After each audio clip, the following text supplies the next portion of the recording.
Hello students, स्वागत है आप सभी का हमारे यूट्यूब चैनल पर।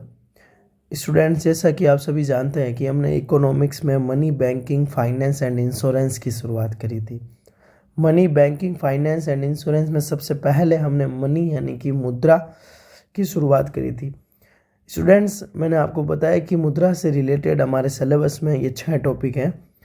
जो मेजर टॉपिक है, इवोल्यूशन इन मनी यानी कि मुद्रा की उत्क्रांति, फंक्शंस ऑफ मनी यानी कि मुद्रा के कार्य, डिमांड ऑफ मनी यानी कि मुद्रा की मांग, सप्लाई ऑफ मनी यानी कि मुद्रा की पूर्ति, मेजर्स ऑफ मनी सप्लाई यानी मुद्रा आपूर्ति को मापने वाले कारक, और उसके बाद फैक्टर अफेक्टिंग मनी सप्लाई यानी कि मुद्रा आपूर्ति को प्रभावित करने वाले कारक। स्टूडेंट्स, अभी तक हमने इवोल्यूशन इन मनी से रिलेटेड जो भी हमारे सिलेबस में टॉपिक थे, यानी कि मुद्रा की उत्क्रांति किस प्रकार हुई, तो सबसे पहले हमने देखा बार्टर सिस्टम, फिर कमोडिटी मनी, फिर मेटेलिक मनी, उसके बाद में पेपर मनी, फिर उसके बाद में बैंक मनी, और उसके बाद में हमने क्रिप्टो करेंसी के बारे में देखा था। स्टूडेंट्स, इन सब में हमने कुछ इंपॉर्टेंट कीवर्ड भी पढ़े थे। तो इवोल्यूशन इन मनी के बाद आज हम फंक्शंस ऑफ मनी की शुरुआत करेंगे, यानी कि मुद्रा के कार्य, यानी कि मुद्रा के कार्य क्या क्या हो सकते हैं। ठीक है, तो आइए आज की हेडिंग लगाइए, मुद्रा के कार्य। आज के लेक्चर की शुरुआत करने से पहले मैं आपसे कहना चाहूँगा कि आपको मेरी आवाज़ सही नहीं सुनाई दे रही होगी, क्योंकि मेरी तबीयत ख़राब है, तो आप थोड़ा एडजस्ट करके चलिएगा। तो आइए शुरुआत करते हैं। सबसे पहले आज functions of money. Functions of money,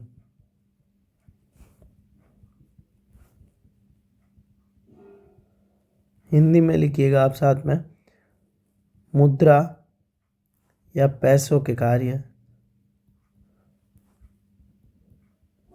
यानी कि मुद्रा के क्या क्या कार्य हो सकते हैं। तो सबसे पहले इसे पढ़ने के लिए इसको 3 भाग में डिवाइड किया गया है, ताकि आसानी से पढ़ा जा सके। तो आप लिखिए फंक्शंस या कार्य, इसको 3 भाग में डिवाइड किया गया है।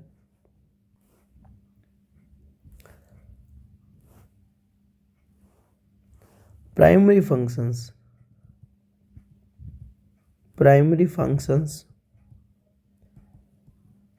जिसे हम कह सकते हैं प्राथमिक कार्य।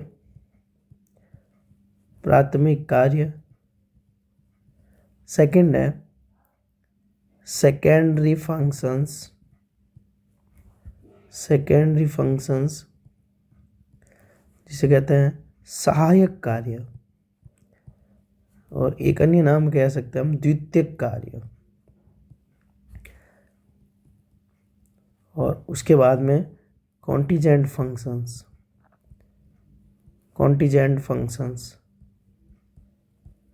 जिसे कहते हैं हिंदी में प्रासंगिक कार्य।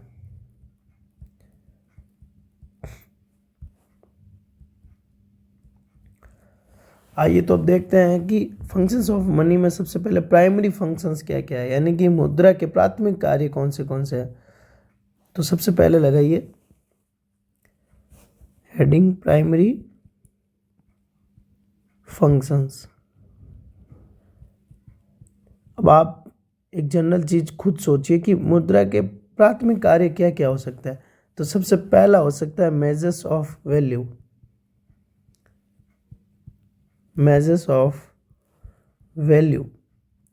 यानी कि हम देखते हैं मूल्य का मापक कैसे गया है।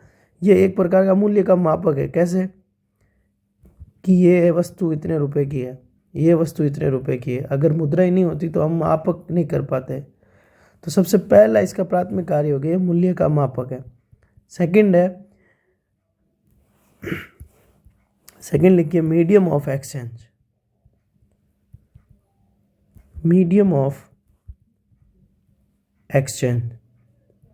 विनिमय का माध्यम है ये,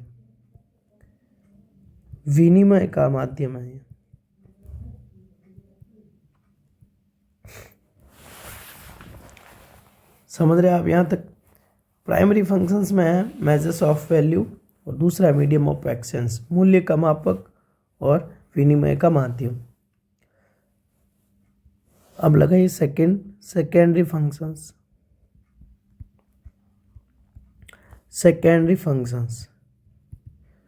स्टूडेंट्स आप यहाँ सोच रहे होंगे कि इसमें क्वेश्चन किस प्रकार का रहेगा एग्जाम में, तो आपको 3 ऑप्शन दिए रहेंगे और कहेंगे प्राइमरी फंक्शंस कौन से, सेकेंडरी फंक्शंस कौन से, समझ रहे आप। तो सेकेंडरी फंक्शंस में सबसे पहले लिखिए store of value. Store of value Hindi में लिखिए मूल्य का संचय। मूल्य का संचय। सेकेंड लिखिए ट्रांसफर ऑफ वैल्यू, यानी कि मुद्रा को एक जगह से दूसरी जगह भेजना, यानी कि स्थगित भुगतान मूल्य का स्थानांतरण। मूल्य का स्थानांतरण। और थर्ड लिखिए डिफर्ड पेमेंट। डिफर्ड पेमेंट, इसको हिंदी में लिखिए स्थगित भुगतानों का मानक।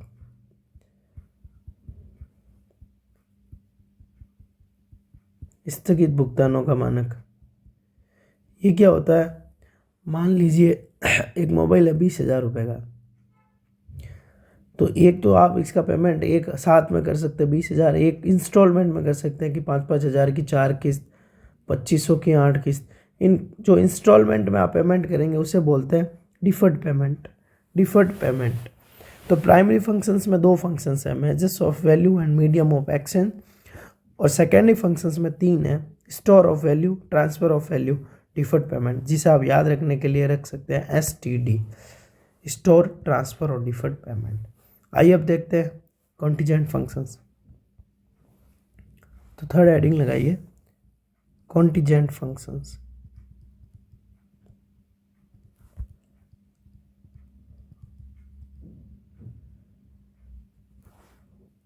तो कॉन्टिजेंट फंक्शंस में सबसे पहला है basis of credit system. Basis of credit system and financial market. हम पढ़ रहे हैं फंक्शंस ऑफ मनी, यानी कि मुद्रा के कार्य। एक मुद्रा के क्या क्या कार्य हो सकते हैं, जिसमें हमने सबसे पहले पढ़ा प्राइमरी फंक्शंस, उसमें 2 पढ़े हमने, measures of value and medium of exchange. Second हमने पढ़ा सेकेंडरी फंक्शंस, उसमें हमने 3 पढ़ा STD, store of value, transfer of value and deferred payment. अब हम पढ़ रहे हैं third contingent functions. Contingent functions में भी 3 कार्य होते हैं। सबसे पहले basis of credit system and financial market, Hindi में लिखिए वित्तीय बाजार का आधार। वित्तीय बाजार का आधार। वित्तीय बाजार का आधार कौन है?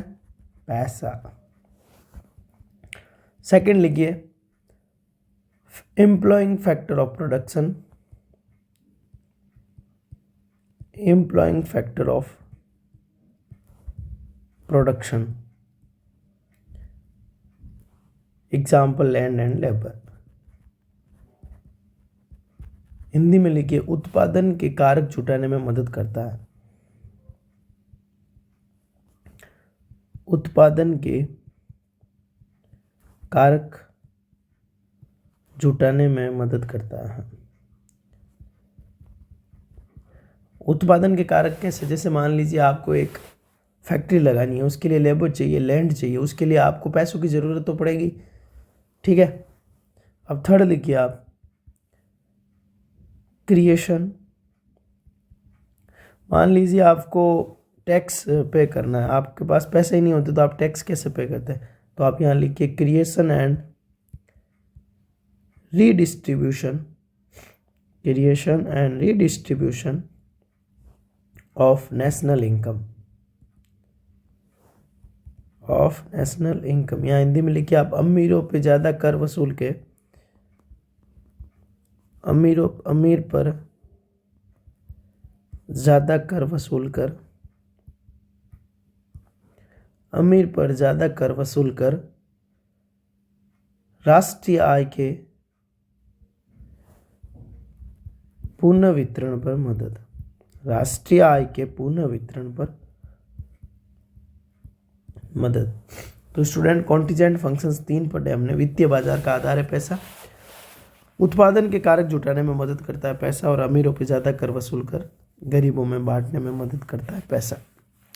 तो फंक्शंस ऑफ मनी में हमने 3 पढ़े थे कि ये 3 भाग में बांटा गया प्राइमरी फंक्शंस। तो आप ना रिवीजन के लिए एक छोटा सा सिनॉप्सिस तैयार कीजिए। फंक्शंस याद रखने के लिए आपके दिमाग में स्ट्रक्चर आना चाहिए कि इसको 3 भाग में बांटा गया, primary functions, secondary functions, contingent functions. आप यहाँ पूरा नाम लिख दीजिएगा। अब हमने प्राइमरी में 2 पढ़े, सेकेंडरी में 3 पढ़े और कॉन्टीजेंट में 3 पढ़े। प्राइमरी में हमने पढ़ा मेजर्स ऑफ वैल्यू, और उसके बाद हमने पढ़ा medium of exchange, STD, store, transfer and deferred. उसके बाद में बेसिस ऑफ क्रेडिट सिस्टम। उसके बाद में हमने पढ़ा उत्पादन के कारक जुटाने में मदद करता है, तो एम्प्लॉइंग फैक्टर ऑफ प्रोडक्शन। और उसके बाद में नेशनल इनकम वाला वो पढ़ा था कि गरीबों में बांटना, अमीरों से वसूल। अब अगर आप ये याद रखेंगे तो आप फंक्शंस ऑफ मनी आराम से याद रख पाएंगे। तो आइए एक बार वापस सिलेबस पर नज़र डालते हैं कि money banking, finance and insurance के मनी में हमने इवोल्यूशन इन मनी और फंक्शंस ऑफ मनी को पढ़ लिया है। यहाँ तक अगर किसी को किसी भी प्रकार की प्रॉब्लम है तो वो हमें कमेंट बॉक्स में ज़रूर पूछेगा। उसके बाद में डिमांड ऑफ मनी, यानी कि मुद्रा की, पैसों की मांग कहाँ कहाँ हो सकती है। समझ रहे आप, मांग कहाँ कहाँ हो सकती है। तो आइए नेक्स्ट हेडिंग लगाइए, डिमांड ऑफ मनी। हमारी तीसरी हेडिंग रहेगी डिमांड ऑफ मनी।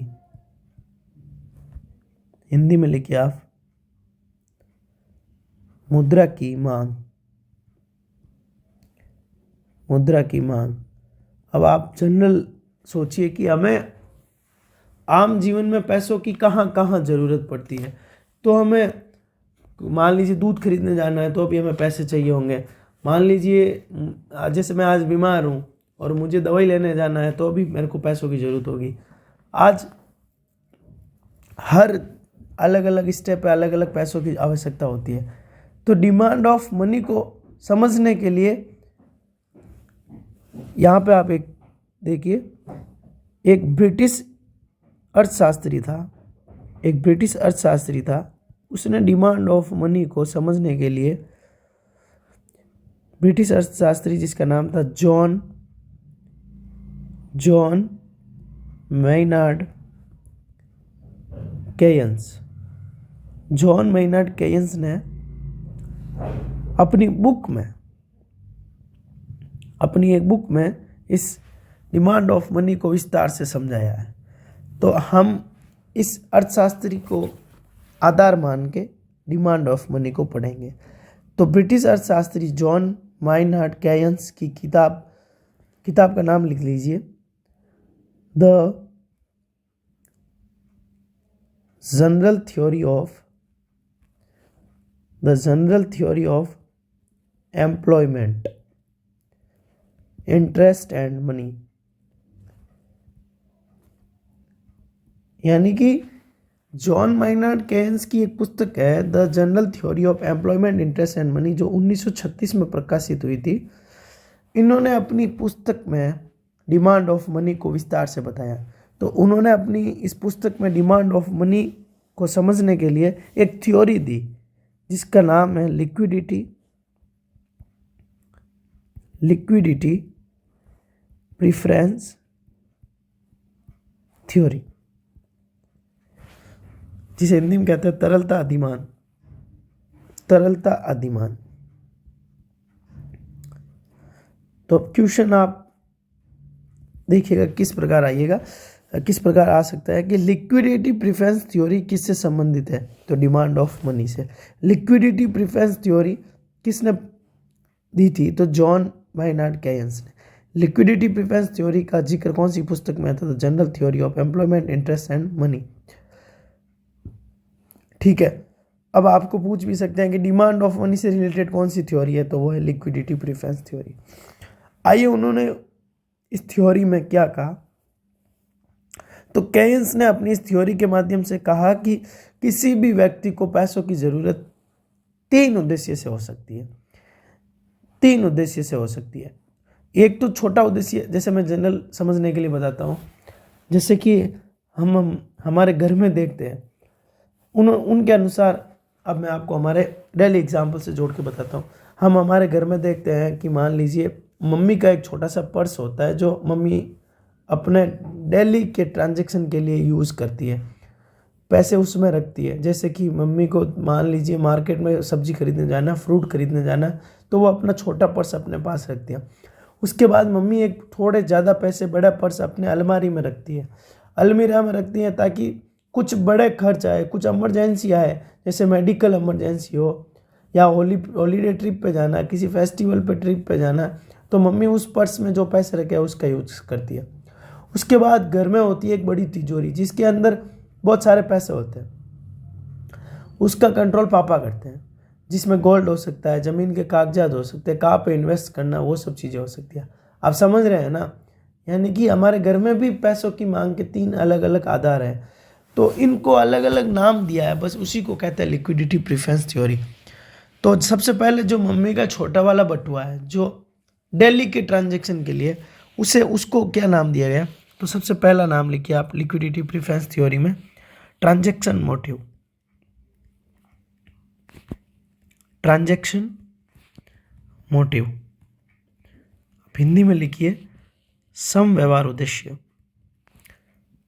सम व्यवहार उद्देश्य। अब क्या होता है ये सम व्यवहार उद्देश्य? तो इसकी डेफिनेशन लिखिए, फॉर यूजिंग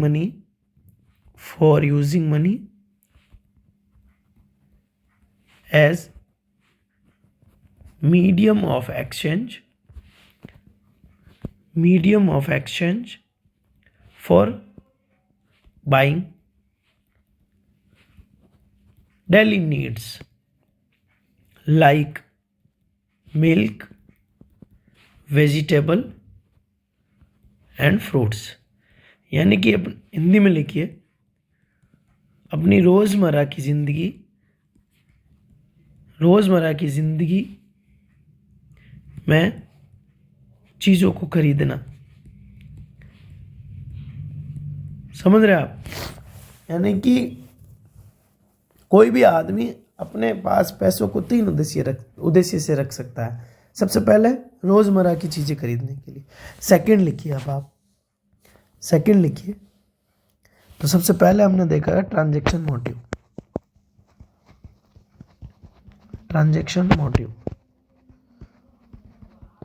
सेकंड लिखिए अब आप प्रिकॉशनरी मोटिव।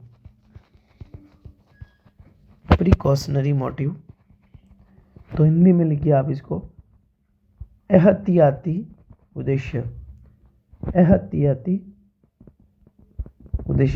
इसमें लिखिए definition, to protect against sudden unforeseen expenditure.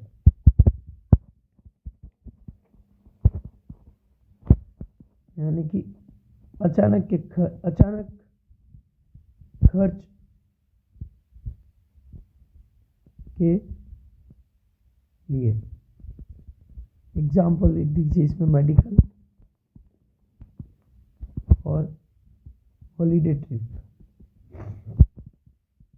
आप समझ गए? यहाँ पे थर्ड जो अपने घर में अलमारी होती है, यानी कि बड़ा वाला उद्देश्य, तो इसमें लिखिए आप speculative motive. Speculative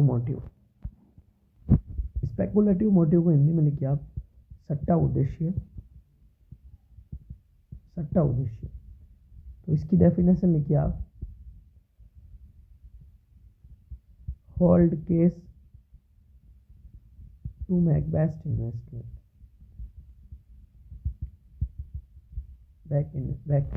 investment like gold and share. ठीक है। अब बहुत ही इंपॉर्टेंट लाइन आपके लिए नोट लगा के लिखिए आप यहाँ पे कि स्पेकुलेटिव मोटिव का एक अन्य नाम है, उसे बोलते हैं assets demand of money. Assets demand of money. तो आपसे ऐसा पूछा जा सकता है कि एसेट्स डिमांड ऑफ मनी किससे रिलेटेड है, तो वो लिक्विडिटी प्रेफरेंस थ्योरी से रिलेटेड है, जो स्पेकुलेटिव मोटिव का दूसरा नाम है। अब अभी तक हमने पढ़ा, सबसे पहले हमने पढ़ा इवोल्यूशन इन मनी, उसके बाद में हमने पढ़ा फंक्शंस ऑफ मनी, यानी कि पैसों के क्या क्या कार्य हो सकते हैं। उसमें हमने पढ़ा कि पैसे जो है स्टोर करने के लिए काम आता है, मीडियम ऑफ एक्सचेंज है, उसके बाद में मापने का एक साधन है। उसी प्रकार हमने ऐसे ऐसे पढ़े कि फंक्शंस 3 प्रकार के हो सकते हैं, प्राइमरी, सेकेंडरी, कंटीजेंट। और फिर हमने पढ़ा कि पैसों की मांग कहाँ कहाँ हो सकती है एक व्यक्ति को, तो उसमें हमने ब्रिटिश इकोनॉमिक्स जॉन माइनहार्ड केन्स की एक पुस्तक general theory of employment, interest and money, जो 1936 में प्रकाशित हुई थी, उन्होंने उस पुस्तक में एक लिक्विडिटी प्रेफरेंस थ्योरी दी। उस थ्योरी के आधार पर हमने देखा कि एक व्यक्ति को 3 उद्देश्य हो सकते हैं, ट्रांजैक्शन मोटिव, प्रिकॉशनरी मोटिव और स्पेकुलेटिव मोटिव। ठीक है, अब हमारे सिलेबस का चौथा टॉपिक रहेगा, वो है supply of money. Supply of money. Students, अब तक हमने मनी में अपने 3 टॉपिक कंप्लीट कर लिए हैं, evolution in money, functions of money and demand of money. अब हमारा अगला टॉपिक है सप्लाई ऑफ मनी, जो हम हमारे अगले लेक्चर में देखेंगे। क्योंकि गाइज मैं लंबा बोल नहीं पा रहा हूँ, थोड़े गले में दिक्कत है, तो हम रोज़ की 20-25 मिनट की क्लास लेके क्लास को कंटिन्यू रखेंगे ताकि हमारा रिदम टूटे ना। तो आप साथ में रिवीजन करते रहिएगा। तो मिलते हैं हम हमारे अगले लेक्चर में, अगली क्लास में, सप्लाई ऑफ मनी के साथ। धन्यवाद।